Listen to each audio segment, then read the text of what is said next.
ministers of the gospel are not called to preach what people want to hear. Instead, we are charged with preaching what people need to hear.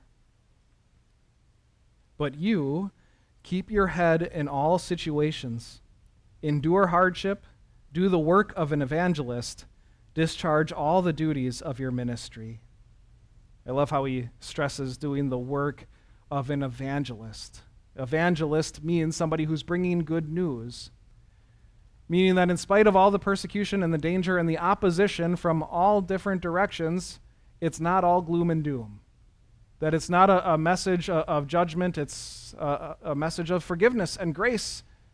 It's the message of Jesus, the good news that God sent his Son to die for our sins. Even in the midst of persecution, do the work of an evangelist and discharge all the duties of your ministry. I think for three weeks now, I've been talking about the duties of the ministry. I've been talking about pastors and teachers and missionaries, and maybe for that reason, you've been wondering, okay, well, what does this have to do with me? How does this affect my life or the way that I should be living or what I should be doing and believing? Because not all of you, like Timothy, have said, that's what I want to do with my life. And that's okay. Not everybody should say that. However, I think that the connection can be made here in pointing out the simple fact that pastors are not the only ones who are persecuted. Every Christian is. Every Christian faces opposition because of their faith in every stage of life. In high school, in college, in the workplace, in every stage of life, you're going to face opposition because of your beliefs and because of what you believe in, right?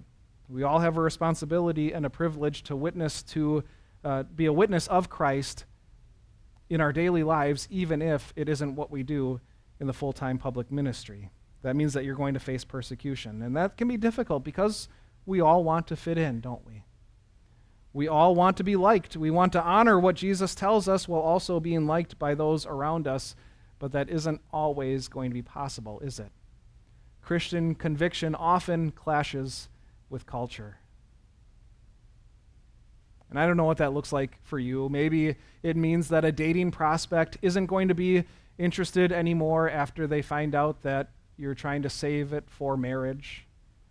Maybe it's a coworker that isn't going to be quite so chatty and talkative with you and happy in your presence when they find out your views on marriage.